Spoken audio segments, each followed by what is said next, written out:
Bismillahirrahmanirrahim. Assalamualaikum warahmatullahi wabarakatuh. Hamdan biyadi zamamul umur yusarrifu ala nahwi alladhi yuridu fa'aluf lima yurid. Idza arada syai'an ay yakula lahu kun fayakun. Subhanahu qad bari'u kalamu min lafdin wa harfin wa taqaddasat asma'u wa jalat sifatu wa kanat af'ulu uyunal hikmah. Salatan wa salaman ala nabi al-arabi al-ummi afsaham man taqbidat Muhammadin abdu wa rasulu. Rabbi a'udzu bika min hamajatis syayatin wa a'udzu bika rabbi ay yahdurun. Subhanaka la ilma lana illa ma 'allamtana innaka antal alimul hakim. La haula wa la quwata illa billahil aliyyil azim. Alhamdulillah,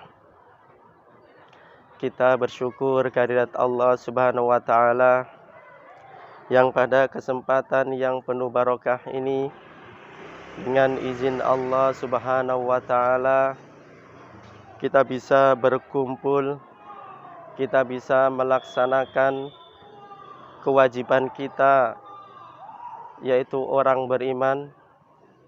Mudah-mudahan Allah Subhanahu wa taala bisa menjadikan kita orang yang selalu beriman, orang yang selalu melaksanakan apa yang telah diperintahkan oleh Allah Subhanahu wa taala, dan juga selalu menjauhi apa yang telah dilarang oleh Allah Subhanahu wa taala. Banyak nikmat dan karunia yang diberikan oleh Allah Subhanahu wa taala, tapi menjadikan nikmat karunia itu bukan mendekatkan diri kepada Allah Subhanahu wa taala, tapi menjadikan nikmat itu adalah jauh dari perintah Allah Subhanahu wa taala. Mudah-mudahan kita yang hadir di majelis yang mulia ini bisa menjadikan diri kita dengan nikmat karunia itu untuk selalu mendekatkan diri kepada Allah Subhanahu wa taala. Amin ya rabbal alamin. Shalawat dan salam tidak lupa kita aturkan kepada Nabi Muhammad sallallahu alaihi wasallam. Beliau yang telah membawa kita dari zaman yang gelap gulita, zaman yang jahiliyah, menuju zaman yang terang benderang, yakni ad-dinul Islam. Kita selaku umatnya bukan hanya sekedar lisan kita fasih mengucapkan selawat, tapi yang terpenting daripada kita mengikuti beliau setiap apa yang telah disunahkan oleh beliau sampai nanti hari kiamat. Mudah-mudahan Allah Subhanahu wa taala menjadikan kita kelak pada hari kiamat mendapatkan syafaatnya. Amin ya rabbal alamin. Ma'asyiral muslimin wal muslimat rahimani wa rahimakumullah. Sekali lagi pada kesempatan yang penuh barokah ini, saya nukil firman Allah Subhanahu wa taala, yaitu surat Al-Baqarah ayat 67 yang berbunyi, A'udzu billahi minasyaitonir rajim. Bismillahirrahmanirrahim. Wa idz qala Musa liqaumi innallaha ya'murukum an tadbahu baqarah qalu atattakhiduna hujwa qala a'udzu billahi an akuna minal jahilin. Yang artinya, ketika Nabi Musa berkata kepada kaumnya, sesungguhnya Allah Subhanahu wa taala memerintahkan kepada kamu untuk menyembelih seekor sapi betina. Qalu, maka kaumnya mengatakan, atattakhiduna hujwa, apa kamu mengolok-olok kami wahai Musa? Qala a'udzu billahi an akuna minal jahilin. Nabi Musa berkata, saya berlindung kepada Allah Subhanahu wa taala dari sifat kebodohan. Ma'asyiral muslimin wal muslimat rahimani wa rahimakumullah. Kalau kita lihat asbabun nuzul ayat ini adalah menerangkan, yaitu ada salah seorang Bani Israel, ya, yang kaya raya.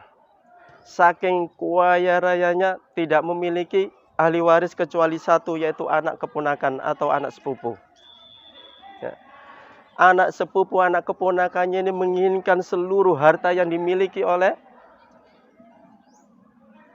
laki-laki Bani Israel ini. Sehingga apa? Sehingga dia bunuh, yaitu pamannya. Setelah dia bunuh, dia buang mayat pamannya itu di desa tetangga. Akhirnya desa tetangga ramai dengan seorang mayat orang laki-laki itu dibawa kepada Nabi Musa. Sampai kepada Nabi Musa, apa yang dilaporkan oleh laki-laki Bani Israel kepada Nabi Musa? Yang dilaporkan, wahai Musa, ini ada mayat laki-laki. Siapa yang membunuh mayat laki-laki ini, wahai Nabi Musa? Jawaban daripada Nabi Musa, qala innallaha ya'murukum an tadbahu baqarah. Sesungguhnya Allah Subhanahu wa taala telah memerintahkan kalian untuk menyembelih sapi betina. Bagaimana dengan kaum yang mengetahui kematian seorang laki-laki itu? Ketika dia menanyakan siapa Musa yang membunuh laki-laki ini, tapi malah dijawab untuk menyembelih sapi betina. Diperintah Allah menyembelih sapi betina. Saking marahnya, yaitu mereka mengatakan, qalu atatakhiduna hujwa. Wahai Nabi Musa, apa kamu itu mengolok-olok kami, wahai Nabi Musa? Saya tanya laki-laki ini siapa yang membunuh, tapi kamu malah memerintahkan kepada kami untuk menyembelih sapi betina. Ternyata di balik itu ada hikmahnya, jamaah. Apa hikmah yang bisa kita ambil daripada kisah ini? Surat Al-Baqarah ayat 67 ini. Ternyata dulu ada seorang laki-laki soleh. Dia mempunyai anak, yaitu anak yang soleh. Ketika usianya sudah tua, laki-laki soleh ini, dia menitipkan yaitu seekor sapi, anakan sapi di hutan. Dan dia mengatakan, demi Tuhannya Nabi Ibrahim dan Nabi Ismail, saya titipkan sapi ini di hutan ini. Akhirnya siapa yang menjaga sapi itu? Allah Subhanahu wa taala. Akhirnya ketika laki-laki soleh ini meninggal dunia, apa yang dilakukan anak ini ketika dia menginjak dewasa? Yang dilakukan anak ini ketika siang hari, dia gunakan untuk mencari kayu bakar di hutan. Setelah mencari kayu bakar di hutan, dibawa pulang. Setelah dibawa pulang, akhirnya dijual. Dari hasil daripada penjualan kayu bakar itu, apa? Semuanya masuk ke dalam kantongnya? Tidak. Tapi apa? Sepertiga daripada uang itu diberikan kepada ibunya. Sepertiga lagi dia sedekahkan. Dan sepertiga lagi baru dia masukkan ke dalam kantongnya. Dan malam harinya sama. Jadi sepertiga malam dia pakai untuk tidur. Sepertiga malam dipakai untuk beribadah. Dan sepertiga malam dipakai untuk beribadah. Dipakai untuk menjaga ibunya. Itu terus menerus. Hingga akhirnya ibunya kasihan melihat anaknya. Wahai anakku, datanglah kamu ke hutan sana. Kamu lihat dengan menyebutkan nama demi Tuhannya Nabi Ibrahim dan Nabi Ismail. Maka akan muncul, akan datang kepada kamu yaitu seekor sapi betina. Yang mana sapi betina itu adalah milik bapakmu. Akhirnya anak itu datang ke hutan. Sampai di sana dia mengucapkan sebagaimana yang telah diajarkan oleh ibunya. Ternyata muncul yaitu sapi betina itu kepada dia. Apa yang dilakukan? Ternyata dengan izin Allah Subhanahu wa taala, sapi betina itu bisa bicara. Wahai anak soleh, naiklah kamu di atas punggungku. Dengan izin Allah Subhanahu wa taala. Ternyata apa? Anak soleh mengatakan, saya diutus oleh ibu saya bukan naik di atas punggung, tapi saya diutus oleh ibu saya untuk menuntun kamu membawa pulang. Subhanallah.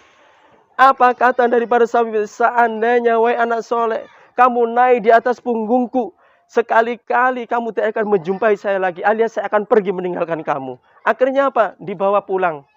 Setelah dibawa pulang, dia minta sama ibunya. Ibunya minta kepada anaknya, wahai anakku, karena saya kasihan dengan kamu, hidupmu hanya itu saja. Akhirnya apa? Kamu jual sapi ini ke pasar. Akhirnya dibawa anak soleh pasar.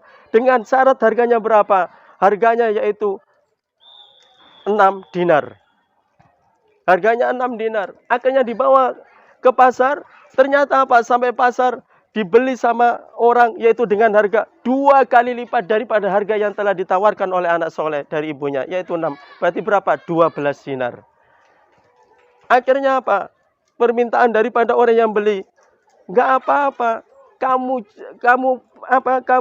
Saya beli dengan harga 12 dinar. Yang 6 dinar bisa masuk ke kantongmu dan 6 dinarnya bisa kamu kasihkan kepada ibu kamu. Tapi apa kata anak soleh? Tidak. Ibu saya memerintahkan saya untuk mengambil berapa? 6 dinar. Menjual dengan harga 6 dinar. Akhirnya bagaimana? Akhirnya dibawa pulang lagi. Setelah dibawa pulang, ternyata sama ibunya, ya sudah kalau gitu kamu jual dengan harga 12 dinar. Ternyata apa? Ditawar 2 kali lipat daripada 12. Berapa? 24 dinar. Akhirnya kembali lagi dia. Dibujuk lagi sama yang mau beli. Enggak boleh sama anak soleh. Tidak, ibu saya memerintahkan saya hanya 12 dinar. Akhirnya kembali lagi. Setelah kembali, ibunya paham. Akhirnya apa, nak? Kamu tanya kepada orang yang beli. Enaknya bagaimana dengan sapi ini? Apakah dijual atau bagaimana? Akhirnya anak soleh itu datang lagi ke pasar. Dan di sana disambut. Apa pesan daripada laki-laki yang mau beli itu? Nak, jangan kamu jual harga. Jangan kamu jual sapimu ini. Tapi jagalah sapimu ini. Kelak sapimu ini apa? Dengan harga. Yaitu kulit sapi penuh dengan emas. Subhanallah. Apa yang bisa kita ambil daripada cerita ini? Ternyata benar. Setelah dicari-cari, ya, sebagaimana Al-Baqarah 67 tadi, bahwasanya apa? Innallaha ya'murukum an tadbahu baqarah. Allah memerintahkan kamu untuk bisa memecahkan masalah, yaitu dengan salah seorang yang telah dibunuh, yaitu dengan cara apa? Yaitu dengan cara Innallaha ya'murukum an tadbahu baqarah, yaitu menyembelih sapi betina. Nanti cari sapi betina, enggak ada yang sesuai dengan apa yang telah disebutkan oleh Allah Subhanahu wa taala. Hanya satu yang sesuai, yaitu siapa? Punya daripada anak yang soleh. Akhirnya apa? Dengan izin Allah Subhanahu wa taala, sapi yang dimiliki oleh anak soleh itu diambil satu bagian, yaitu ekornya. Setelah itu apa? Dipakai oleh Nabi Musa alaihissalam untuk memukul mayat yang telah meninggal tersebut dengan izin Allah. Mayat yang meninggal tersebut, dia bangun dan dia bicara, yang membunuh saya adalah anak keponakan saya. Otomatis anak keponakannya tidak mendapatkan harta warisan sama sekali. Tapi kemana harta warisannya? Yaitu kepada anak soleh yang dibeli, yaitu dengan kulit sapi itu penuh dengan emas. Subhanallah. Ini hadiah daripada anak yang soleh. Masih banyak cerita tentang anak yang soleh. Ini contoh daripada anak soleh. Yang mana anak soleh tersebut bisa mendapatkan apa yang akan mereka raih ketika di dunia, apalagi nanti di akhirat.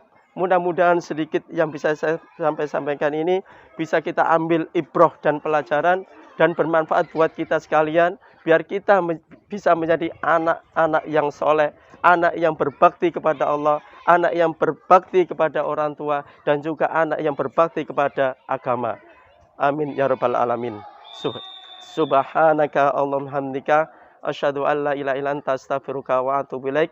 Assalamualaikum warahmatullahi wabarakatuh.